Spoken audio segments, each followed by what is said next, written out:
Everybody has a sixth sense. Everybody has the ability to pull information from beyond the five senses, a kind of personalized ESP. The reason we do is that in the olden days, many thousands of years ago, when we were originally ape men, or we came through those less sophisticated tribal societies, we had the power that nature has, and we used it instead of intellect. When you look at an animal in the forest, it doesn't have intellect and reasoning, but it does have an ability to know when there is danger. It has an ability to use that heightened sense of perception to keep itself safe. In the olden days, tribal people would get into a relationship with nature, and in so doing, they would stimulate this ability of inner knowing. And they had to have that inner knowing in order to survive. Today, in our modern society, we've moved so far from that inner knowing or sixth sense, and we've moved into a heightened state of intellectuality. The thing about intellectuality is that it has to reason through facts, and in doing so, it limits the ability to pick up information that isn't logical, that isn't necessarily from what we would normally consider the practical, factual information that is open to an individual in any one given circumstance. The first time that mankind exhibited intellectuality was when the cave dwellers began to put paintings on the sides of their caves, paintings of animals and nature and the sun and the moon.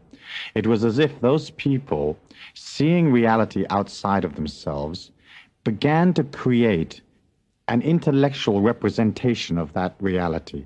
Those paintings had measure and form. They had color. They didn't have perspective in those days, but they had color and they had form. And so they intellectualized what they saw outside of themselves, and they put it up on the walls of the cave to act as an affirmation for them. Those tribes needed the animals in order to live, in order to eat. And they felt that if they could paint those animals on their wall, it would help them create a feeling that there would always be food in the family unit or in the tribal unit. It wasn't until a later stage in the development of humanity that intellect really got a grip of things. It has been said that Abraham was the first of the intellectual breed of mankind, that he gave mankind weight, measure, and number, and that he created this heritage of defining in intellectual terms the experience of being a human upon the earth plane. Each one of us has this sixth sense inside of ourselves, and you have had experiences, I'm sure, where you have exhibited an inner knowing without necessarily pulling that information from the storage inside the subconscious mind of the facts that you know. An example that is very common is one when the telephone rings and you know who's on the other end of the line, even though perhaps they're calling you at an odd hour of the time of day, or perhaps you're not even expecting a call from that person. Somehow, as you go to reach that phone, you know who's there. Another example of this inner knowing is sometimes exhibited in the relationship that you have with your body. You will intuitively or instinctively know that there's something wrong, or you will instinctively know what type of nutrition or what type of course of action will assist you to redress the balance in your body when it falls out of sync. Another type of sixth sense that is common to each and all of us is this feeling of knowing when danger approaches.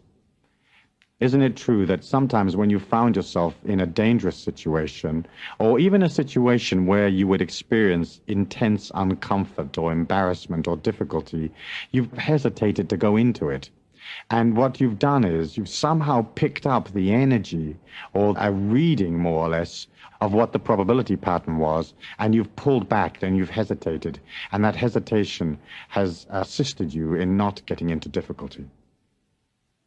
I remember when I first got involved in these concepts and I was thinking about them, I was driving my car through London, and something made me start to take left turns and right turns that were unusual to me and were not a part of the route that I was traveling.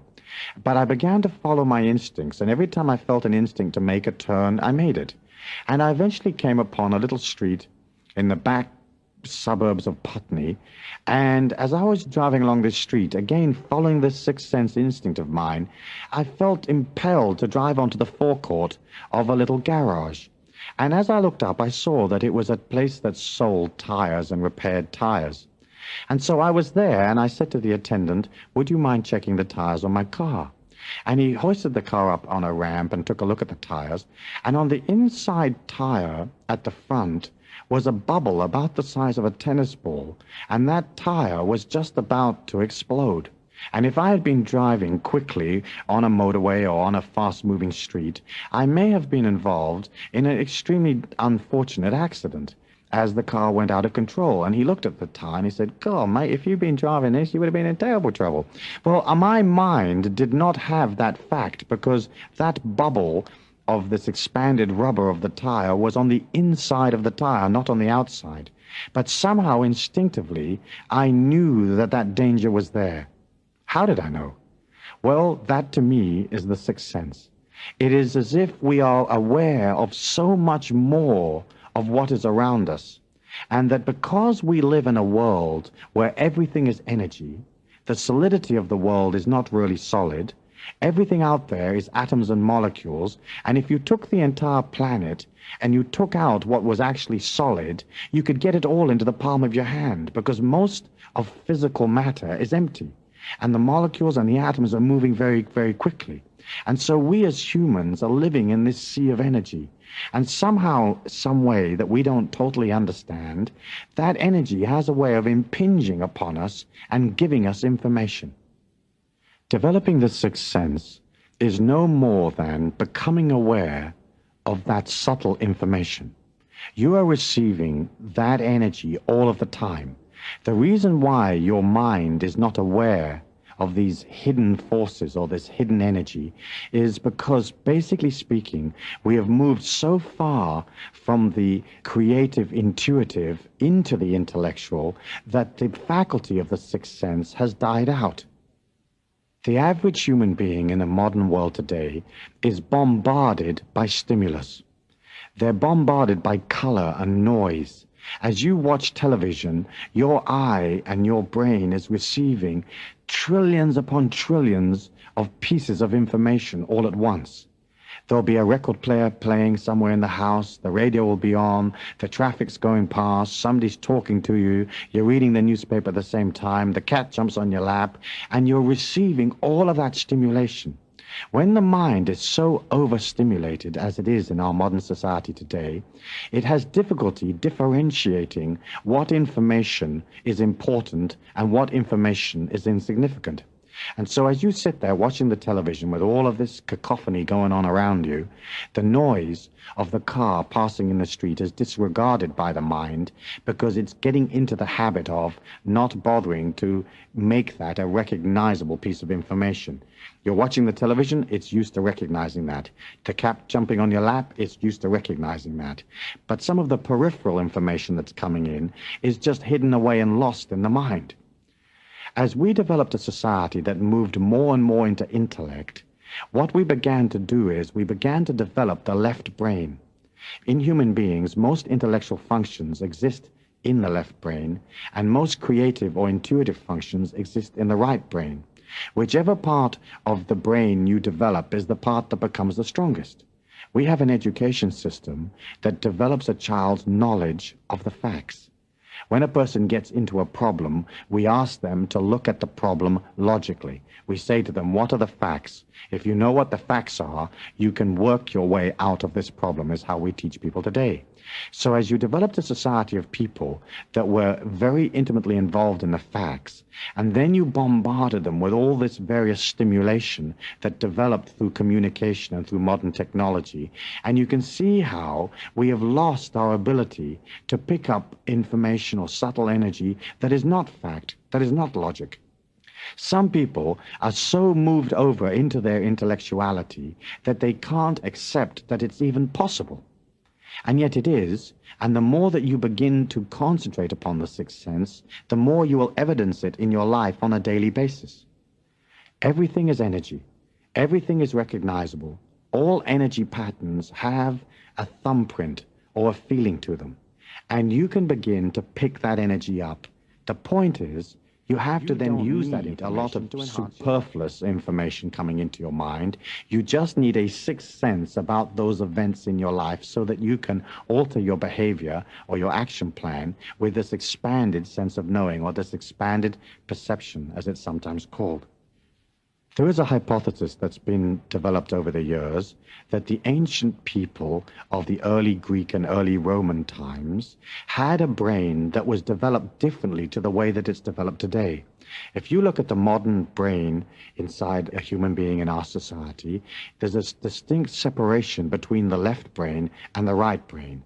And the brain is joined by a connection in the center, but you can look at the distinct two halves. It has been suggested that the ancient Greeks and ancient Romans had what is called a bicameral mind, meaning that the two halves of the brain were joined together. And so that human being had the intellectual creative function more predominant than the intellectual. Because first of all, in those times, the intellect was not as developed. And secondarily, when these two halves of the brain were joined together, there was a more instant access to that creative, intuitive part. And it has been suggested that the reason why the ancient Greeks and ancient Romans were constantly talking to the gods or in constant communication with the gods was in fact a factor of this bicameral mind that they had, and a fact that they were more closely linked to this intuitive sixth sense than we are today. Whether that is true or not matters not. The situation today is that the left brain is overdeveloped and the intuitive creative is usually underdeveloped. Before we go into how you are going to expand your ability to perceive this subtle information through the sixth sense, I think it would be useful for me to give you a few definitions of what the sixth sense is not. It is not psychic perception. Psychic perception is a faculty of mind. When a human has a thought or a feeling, it lays around them somewhat. And through psychic perception, you can go and you can touch that thought, and it'll pull back or give you information. The only thing about psychic perception is that when the information comes back to the psychic or to the person that has psychic abilities, it passes through the intellect and gets changed around somewhat. And so the psychic will look at a person and say to them, I think that you're going to go on a long journey. And what in fact they're doing is picking up a thought form that the person had an hour ago, which was, I'd like to buy a new car. Buying a new car is not necessarily going on a long journey. And so psychic information has a way of being right some of the time, but being wrong a lot of the time as well. And although having psychic information or having psychic perception is interesting and will help you, it is less powerful than a sense of inner knowing. Because everything in the world is energy, and because all of the thought forms of man and all the feelings of man are energy, there is basically a collective energy. It is what Jung called the collective unconscious. And you are connected to that collective unconscious through your own conscious or through your own divinity or through the power that is inside your mind. You have the ability to center the intellect, to center the mind, and to begin to communicate with all of the energy that there is. The thing is that that isn't a normal way of thinking. If I say to you, look at an office building in the center of a big city and tell me about it, you'll tell me the height and the structure, you'll tell me the color, you'll tell me about the windows, the way the architecture looks. You more than likely will not tell me how the building feels. But the building is energy. And in that energy, it has a feeling. The interactions of human beings can be described in the things they do. He went this far on this day and traveled this many miles. But that doesn't describe the feeling of the event. Everything that you look at out there is basically an expression of feeling. A dustbin on a corner with 3 rags hanging out of it has a feeling. A row of shops have a feeling. A restaurant has a feeling.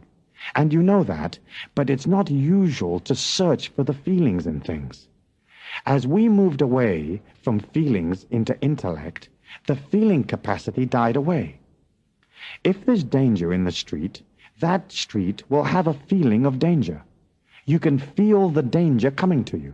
And some of you may have had that experience where you've begun to feel that something was wrong in a given situation. Well, how would you know that intellectually? You don't. But when danger beckons, it has an energy that goes out ahead of itself. Even the future has an energy that's out ahead of itself. And so in developing the sixth sense, you have to be careful to understand that it is not a psychic faculty, and that the psychic faculty can often lead you into error, into information that is not correct. All of those things that you see out there that are part of that psychic world or part of that sort of expanded consciousness, tarot, astrology, crystal gazing, whatever it may be, are all one and the same in that psychic perception energy. Tarot, for example, is a tool for psychic reading. And as a person turns over the tarot cards, it allows the psychic reader a place to concentrate, something to talk about. Astrology is the same function. Astrological symbols act as a trigger in the mind of the astrologer.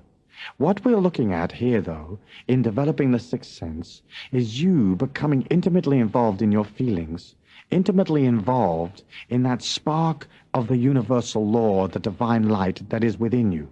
I call that light the higher self, and I believe that each one of us has an intimate connection to that higher self, and that through the higher self we can come gradually to a state of all-knowing. The sixth sense is a function of a developed being, a person that has worked upon their life to discover who they are. When you're not in touch with your feelings, when you're not in touch with who you really are, it is almost impossible to develop the sixth sense. And so the first thing that you're going to want to do as you move into this heightened sense of awareness is you're going to have to look at yourself. You're going to have to look and see what your motivations are, who are you, what do you feel. And as you begin to get a good, clear knowledge of who you are, then that power that's inside of you can begin to develop, can begin to become a part of your life. As you move out of the intellect, which is also, of course, the personality and the ego, you move more into the right brain, expansive, creative, limitless you. And as you do so, it is almost as if there's more of the higher self within your body and less of the ego. As you become more of that higher self or more of that universal infinity, then your ability to feel the energy in other things is automatically enhanced. To do that and to have this sixth sense come through, you have first to develop the five senses. Each one of your senses, sight, sound, touch, taste, and smell, is only developed according to how much you've concentrated on it. You can teach yourself to improve your eyesight. I heard a story of a young girl who had developed her eyesight to the point where she could see the moons around Saturn. When we use our sight, we don't think in terms of trying to be able to see more or be able to pick up more information through sight. We just automatically look at things. And all the things we see, and all of those things we miss, we presume aren't there. As you look in terms of developing the senses, what I want you to do is to get in touch with how much do you see. An exercise that I particularly like is, I'd like you to walk along a city street with a friend, and I would like you to walk looking down. And as you do look down, I want your friend to ask you from time to time to look up, and I want you to scan to the left and scan to the right, then look down again, and have your friend ask you what was in that scene. As we walk through life, we miss most of it. Most of the information out there, the brain doesn't pick it up, even though the eyes have seen it. And of course, as I said, the reason it doesn't pick it up is because we've trained it not to. Once you can begin to notice everything that's going on around you, what you're saying to the brain is, I am interested in the subtle information. I'm interested in those things that you used to think are not important. Then you begin to expand your sense of hearing. And the way that I did that was I would walk again in a city street, and I would find a couple that were walking along and talking. And I would walk just in front of them. And I would center my mind cutting out my attention on the rest of the information that was coming in, the noise of a traffic, a policeman blowing a whistle, whatever it might be. And I would walk in front of these people so that I couldn't watch them, and I would listen to their conversation. Now, perhaps that's an invasion of privacy, but basically speaking, it's a way of developing a conversation for yourself. And then, when that conversation was right at the very edge of my earshot, I would separate myself from them a little bit more. And because I was literally having to hear something that was coming from behind me, I wasn't able to watch their lips or pick up any other information as to their gestures or the way their face was changing or any other characteristics that they might be exhibiting. I could only listen to the sound. And what I would do is I would walk along the street, and then I would increase my pace to be slightly further in front of them, so the level of the noise fell even further. And I found that by concentrating and by accentuating my ability to hear, I could move further and further away from these individuals and still hear and understand what they're saying. There are many exercises that you can develop for increasing your hearing. But basically, the way to increase it is to tell your mind that you want to increase it, that you want to concentrate on the sound. Obviously, if you're hearing impaired or that you're using a hearing aid in some kind, then that would be not such a simple process. But anyone can increase the sensibility of sight and sound by basically concentrating upon it. Then, as those two faculties begin to pull more information, and you've now told your brain that you want that information, then you're going to increase your ability through taste, touch, and smell. Let's talk about taste.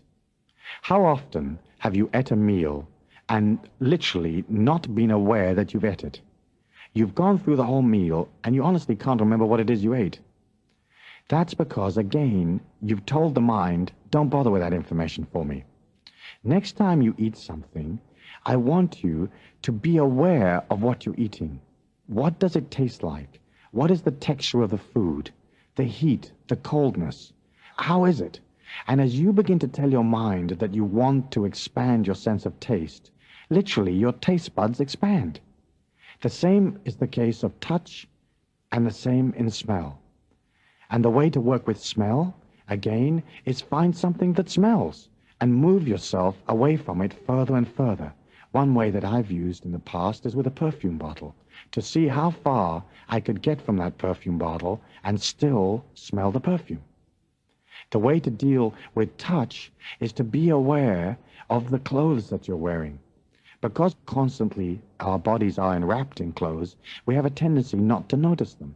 Try walking down the street and feeling the clothes moving on your back. Feel the way they touch your body, the fabric, the softness, the harshness, whatever it may be, and you begin to get into a heightened sense of touch. Now look what's happening. Here is this individual that is calling upon the brain to give it the sight, the sound, the touch, the taste, and the smell. And you're beginning to take that information in. The next thing that you're going to want to do is to be able to pull in this heightened sense of the five senses all at once. So walk down the street, listen to the conversation of people behind you, notice everything that's going on, be aware of the clothes upon your body, be aware of any smells that are going past, be aware of all of the information that's there. Then as that information comes into your mind, you can recreate the senses through imagination so that you experience the feeling as well as whatever the facts were that you saw. If you can experience the feeling of a lamb frolicking in a field, as well as seeing the lamb or smelling it or hearing it bleating, you begin to have an image of what the total inner hidden energy of a lamb is. You're looking at the world and saying, this is the intellectual information, but what are the feelings? In the same way as every aspect of your life has a feeling. There are feelings of restriction, there are feelings of joy, there are feelings of freedom, there are feelings of difficulty. Whatever it is, your relationships, the people around you, your home has a feeling. The colors and the textures have a feeling. And as you become sensitive to the way things feel, then that intuitive faculty begins to call upon you more often. As it begins to call upon you, you're going to have to affirm that, one, you want the information, and two, that information is important to you. It is almost as if by using the sixth sense, you develop a muscle and it becomes stronger. And as you consistently call upon the sixth sense to give you that information, it's always there. It begins to develop and it begins to become a part of your life. Everything in the world has energy in it. And obviously those things that are alive have more life force energy than a rock that is inanimate. Anything that gives off life force has this thumbprint of energy and has a feeling. Human beings especially so, because they have all the life force that exudes from their body, and then they have the life force that comes from their mind and their personality and what they actually are. If you are looking for a friend, you can begin to get used to searching for the feeling of your friend. Your friend will have a characteristic, the way they speak, the shape of their face, some little characteristic that identifies them. I remember when I used to be in London and I was selling jeans, I had a customer that owned 2 shops in the same street, and the 2 shops were about maybe 500 to 600 yards apart. I would go for lunch to a small cafe that was situated directly in the middle of that street. And as I came out of the cafe, I was constantly heading off to one shop only to find that my customer was in the other shop and I'd have to walk back down again. So I got into the habit of looking for him in my feelings as I came out of the cafe. I would stop on the pavement and I would visualize in my imagination the shop that was at the north end of the street. And I would visualize the inside of the shop and I would search for the feeling of my customer. And if I couldn't find it in that shop, I would then take my visualization to the other shop on the south side of the street, and I would search for him, and it would have a slightly different feeling. There would be a characteristic of him in the shop, and so I'd go to the south shop. I found that within about a week, I could be 95% correct most of the time. And if I were not correct for that 5% of the time, it was because I engaged the intellect in making the decision. And so I would think to myself, he's been in the south shop 5 afternoons in a row, so this afternoon he must be in the north shop. And of course my feelings would say to me, he's in the south shop, and I wouldn't agree and I'd head north. In fact, of course, he invariably was where my feelings told me. As you begin to pull this feeling, this intuition to you, you have to understand that it's incredibly accurate. It tells you the truth. What you have to do is keep your intellect out of the way so that you can perceive the truth, and often the truth is not logical. Often the truth is exactly the opposite of what you think is happening or what you think the answer is going to be. As you then believe it and you begin to act upon that information, then the whole of your being becomes an affirmation of the fact that you do want to expand your senses and that you will act upon it. As you walk up to an aircraft to get on it, it isn't logical for you to think that aircraft is going to crash, because by far and away the most airplanes don't crash. They fly millions upon millions of passenger miles without them ever crashing. If your feelings say to you, there's something wrong with this aircraft, then are you going to impose your intellectuality and say, I need to get to that city, I need to keep moving, I'm sure they all stay up, it should be okay, and negate the affirmation or the information that the universal law has been kind enough to give you? Once you get into the position of following your intuition, then it becomes a powerful force in your life. Not only a force that allows you to learn about yourself, but a force that you can use to allow your life to be more fluid and less centered in struggle and trying hard. The next point about developing the sixth sense is for you to increase your peripheral perception. And your peripheral perception is the energy that you perceive on the side of your eye. The eye is made up of cells known as rods and cones. The cones are in the center of the eye, the rods are to the side of the eye. The rods are more sensitive to light than the cones. I believe this is because, again, in ancient times, we came out of this energy of developing through the forest, through the tribal system, and it was important for you to be able to see a wider range of vision for your safety. But because that information isn't needed nowadays, because you're not in a forest trying to keep yourself safe, the brain cuts off most of the peripheral information. Again, it is estimated that the power that is moving up through the trunk of a tree is equivalent to 40 horsepower.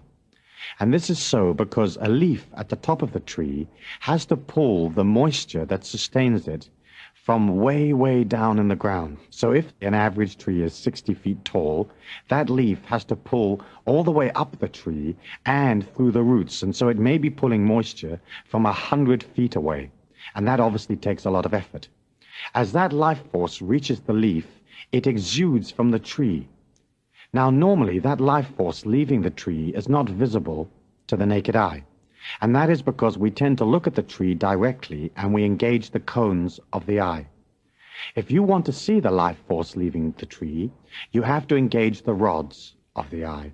And this is done by looking at the top of the tree and looking at where basically 12 o'clock would be.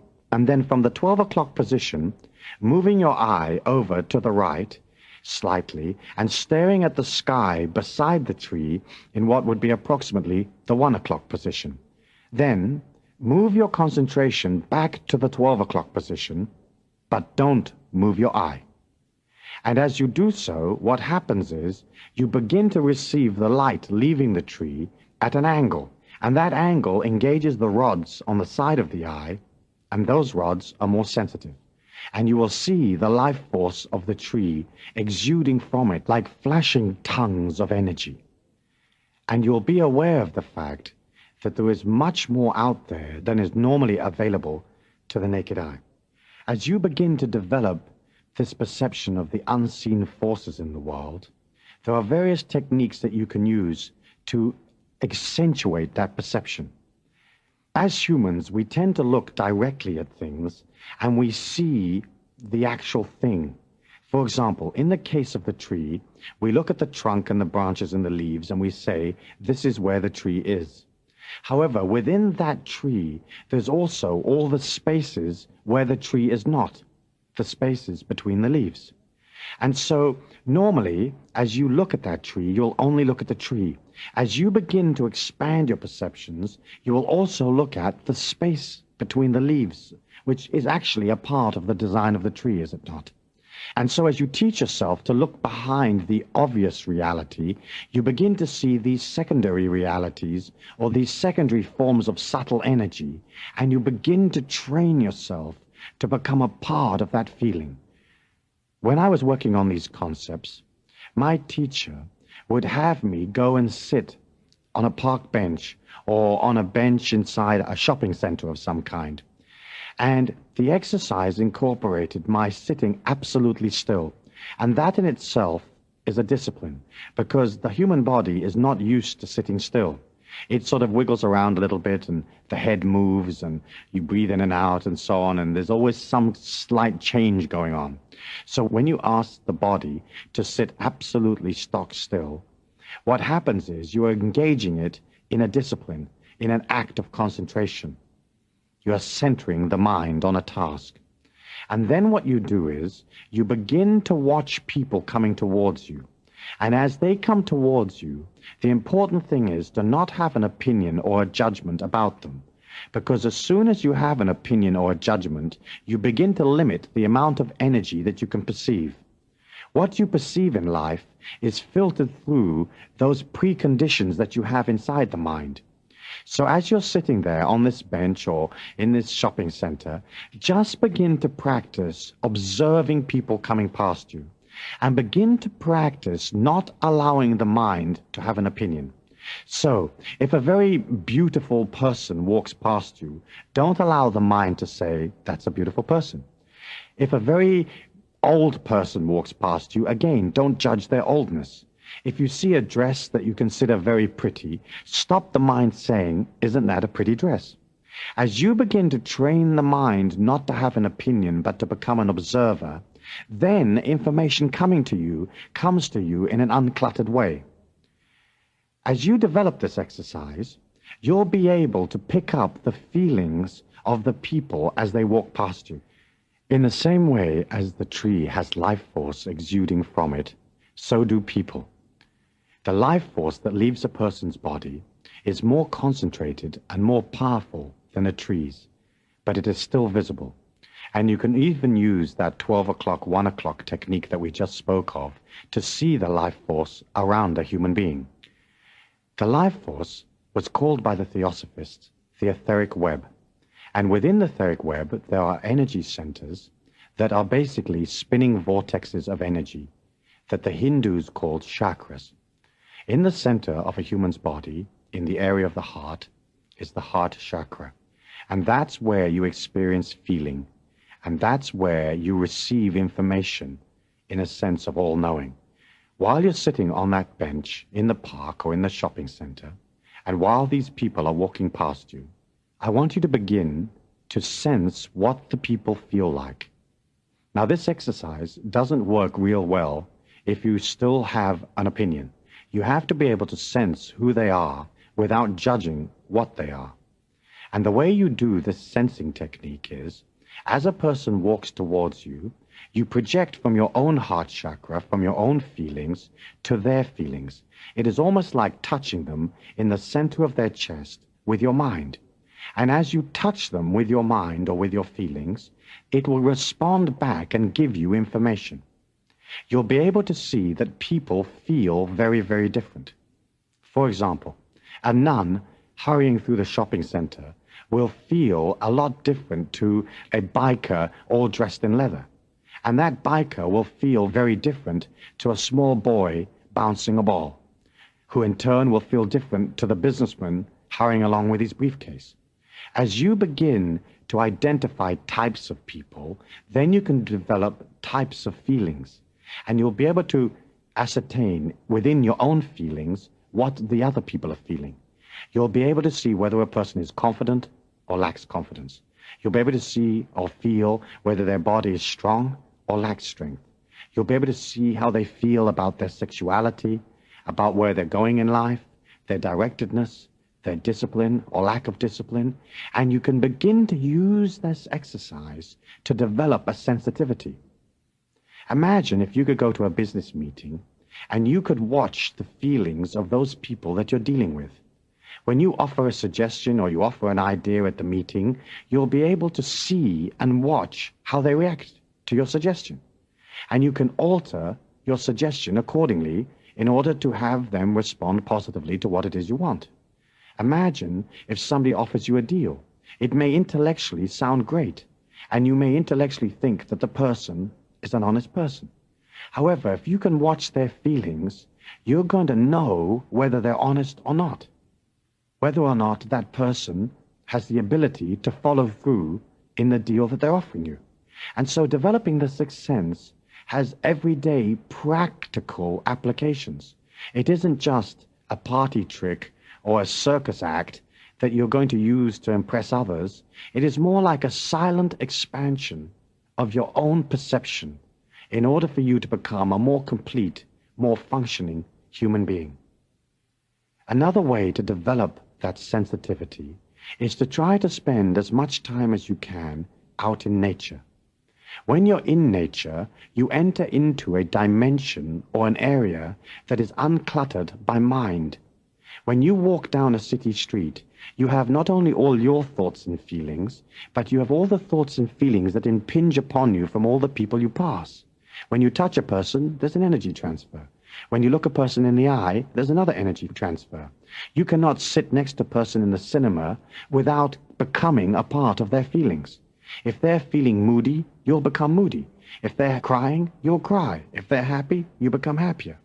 So, as you go out into nature, what you're doing is you're pulling yourself out of the feelings and the senses of civilization, and you're entering into an area that expresses pure life force without opinion, which is actually what you are moving towards. A human being that expresses tremendous amounts of power, tremendous amounts of perception, but that does not clutter that perception with opinion. As you walk out in nature, you can use the power of nature to clean up your emotions. It's almost as if nature absorbs emotion. In my book, The Force, I describe a technique for purifying your emotions in nature, which I would like to just repeat here. If you can find a large tree, lean up against it and put your hands behind your back. Imagine all of that life force going through the tree, and pull it down through your body. Allow the life force of the tree to literally wash the life force that you have as a human. If you're very, very sensitive, you'll feel the life force in your body gently rocking. It'll take only 3 or 4 minutes, and then eventually you will not be able to absorb any more life. As you visualize the energy coming through the tree and then down through your body, it has a way of purifying what you are, and it makes you more like nature. As you can become this mirror image or this mirror energy of naturalness, then subtle unseen forces coming towards you can impact upon that mirror. It is almost like a hot breath on a mirror on a cold morning. It's very subtle, but you can see it. And that's the kind of perception that you're going to need in order to make the sixth sense work. By being out in nature, you purify yourself, and also you begin to enter into an altered state of consciousness that comes from the relaxation. Not only are the negative ions of the forest refreshing and allow you a rejuvenation, but the calm and the peace that's there allows you to enter into a dimension of calm inside your feelings. If you are very emotionally disturbed, your ability to perceive through the sixth sense is drastically reduced. If you're out of control, or you're hurrying, or you're engaged in a problem, again, it is reduced. The way that you pick up the sixth sense is to either have the mind centered or to be extremely relaxed. It was said that Einstein got his best ideas shaving. And the reason why was, as he began to shave, he would center the left brain or his intellect on the act of shaving. And as he went into this process of shaving, he would enter into a state of relaxation. It would be just a methodical act of shaving himself. As he began to do that, the left brain is engaged in the act of shaving, the entire body begins to relax, and the intuition can come around the mind and give you information. That divinity within you, the higher self, isn't an energy that you will ever really be aware of. It doesn't hit you on the head with a plank, but it comes around the mind like a wind. And the energy of that intuition or that higher self is very, very subtle. In order for you to perceive it, you have to have had the ability to relax yourself automatically, and also the ability to quieten the chatter of the mind. There are many techniques that you can use to learn to quieten the chatter of the mind, meditative techniques. But basically, whichever one of those you choose, what you're looking at is trying to establish a discipline over your mind so that you can enter into a neutral state of being, a point where you melt into being a part of all things. You melt into the infinity of this sea of energy around you that we call the physical plane. To do that, you will have to go beyond judgment. I've talked about judgment at length in some of my other tapes, but I would like to just give you a couple of points about judgment as they appertain to the sixth sense. The mind has a set of information inside of it that it has collected through your experience in life. And that set of information is approximately the sum total of everything you've ever experienced, plus what the mind feels about those experiences. As you receive reality coming at you at the speed of light, the mind will sift that reality for those things that it understands or is interested in. And so what happens is that as information comes to you, there's a tendency for you to cut out very large percentages of it, not only because you're not used to looking at the whole picture, like the spaces in the leaves, but because the mind concentrates only on those things that it understands and that it is interested in. When you can come out of judgment, you disengage the mind from having an opinion. Criticism is obviously a form of judgment, is it not? Opinion is also a form of judgment. And of course, we teach our children at school that in order for them to be a bright and clever child, they have to have an opinion. But in fact, the least opinions that you can have, the more open you are to energy. This doesn't mean that you're going to become a weak, totally not directed individual. It just means that you're going to reduce the amount of emotion or energy that you have in any one given situation. As you pull out of judgment, what happens is it allows the mind to quieten. Most of what the mind is doing is giving you its opinion of any one given circumstance. And as you teach it not to do that, you become this antenna for consciousness, and these subtle energies can come in. And so as you walk through the forest in the early morning, I want you to A, not judge anything that you see, and B, open your feelings to receive as much energy as possible. You're looking to understand symbols, because that is how these inner worlds communicate. And one of the symbols that you'll be most used to are the symbols within your dreams. I think in order for you to become a sensitive individual, you have to begin to remember your dreams. And people will say to you, but I never dream. But in fact, that's not the case. There are two types of people. There are the people who remember their dreams and people who do not remember their dreams. But everybody dreams. And people have, on average, in any 8 hours of sleep, 400 major dreams each night.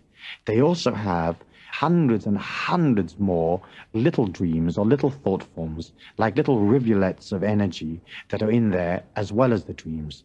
But they have 400 dreams a night. As you begin to set up a program to recall your dreams, what you're going to teach yourself is the ability to look at symbols and understand them. Because you're so bombarded with information during the day, our dreams have become unimportant. In the olden days, when there wasn't any television, people would look at dreams, and dreams would be a major part of their life. The way to set up that dream recall is to basically tell the mind that you want to remember. And so before you go to bed at night, you may just want to put up in your mind a little meditation that would say something like, I want to remember my dreams tonight. And you set up a little notepad and a pencil, and perhaps you might like to title it My Dream Book, and you put that beside the bed. The whole energy of preparing yourself to remember your dreams allows the mind to assist you to recall it. Another way that you can get into dream recall is to set your alarm clock for the middle of the night, and so you will be disturbed within the dreaming process. As you begin to recall your dreams, you can begin to understand that you're calling upon the mind to give you those symbols. As soon as you wake up, whatever dream is in your memory, write it down in as much detail as you can. There's no point at that time in trying to interpret or to understand the dream.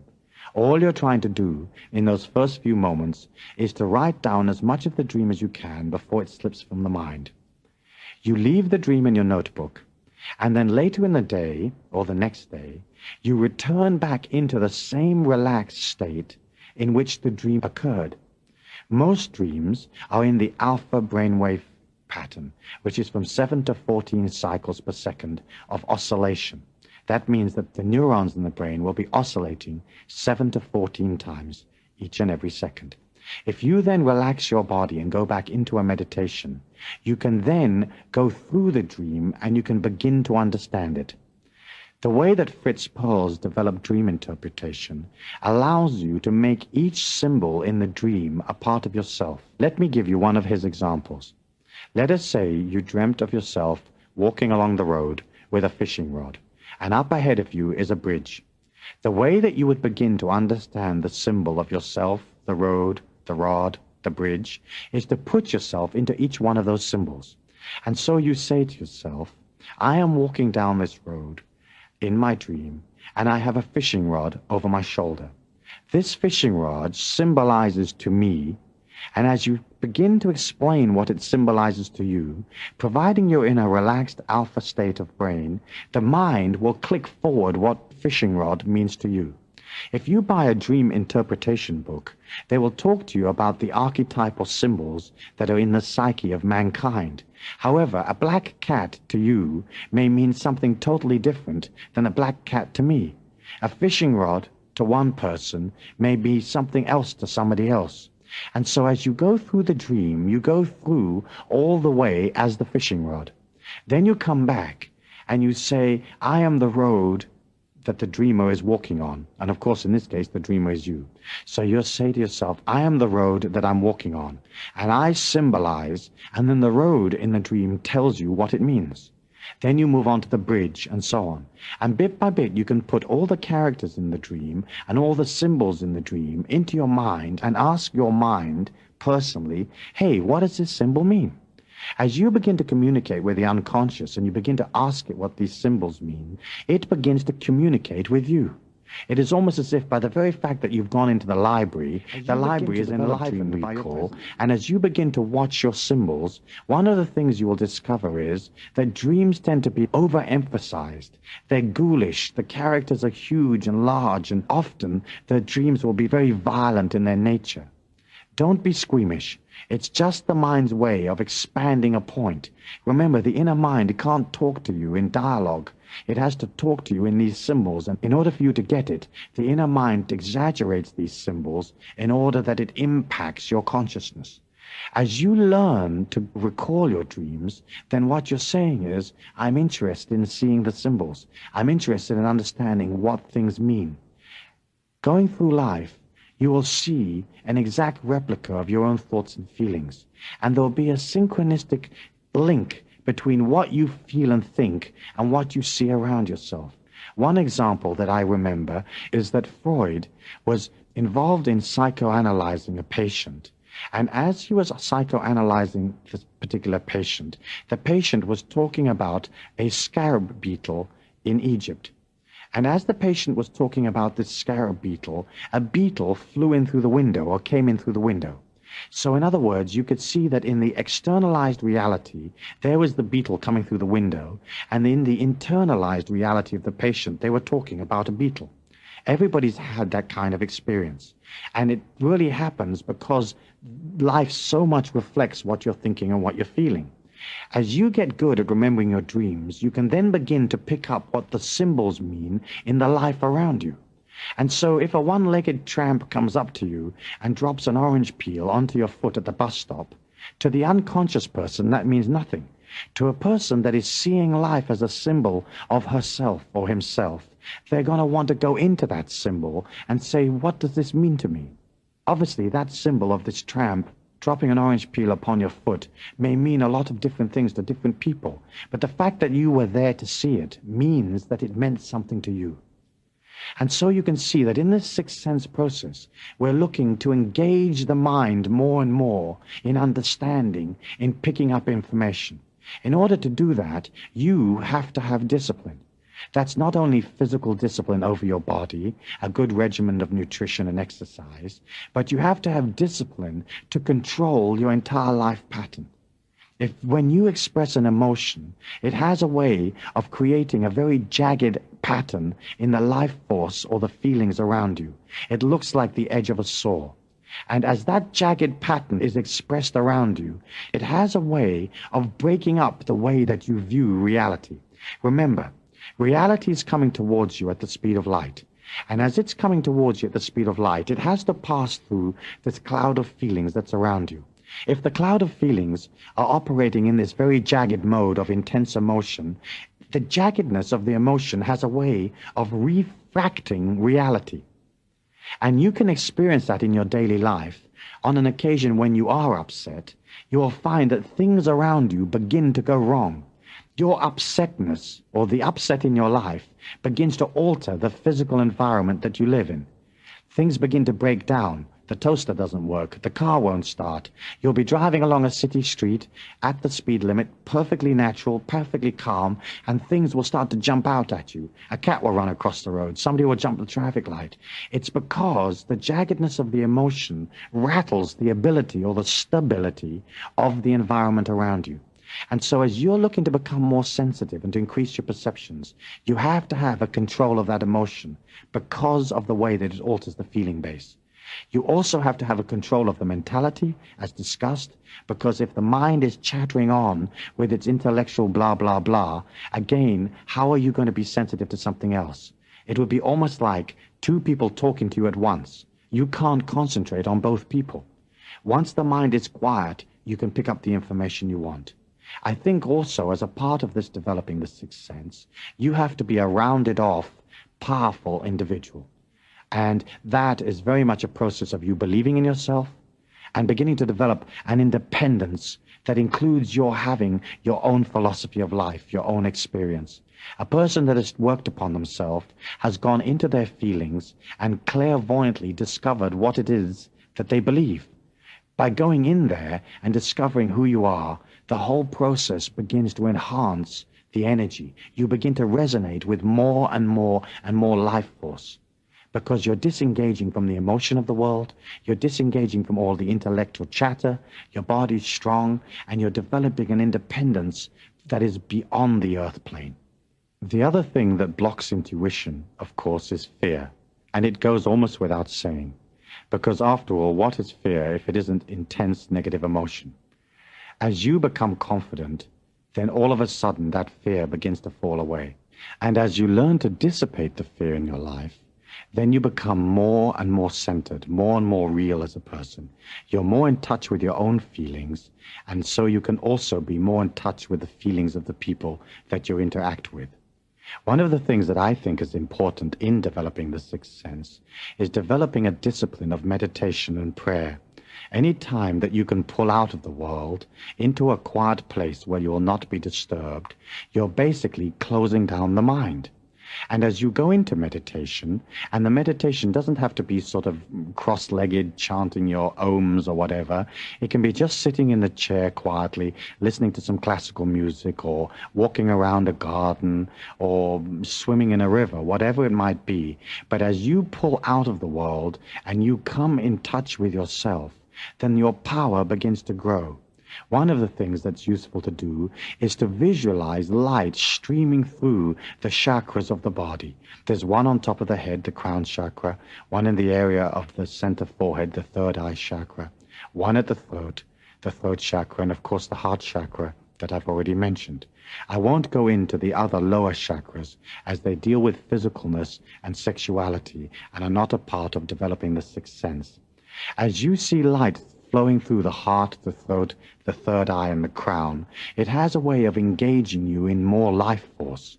And so you can sit in a meditation in silence, quieten your mind, relax your body, and visualize this light flowing through you. As it begins to flow through you, you can direct it to all parts of your body to lighten and enliven the molecules and atoms of your body. And as you see yourself becoming this light being, what you're saying is, I am pure life force. I am pure consciousness. And that consciousness is all around me.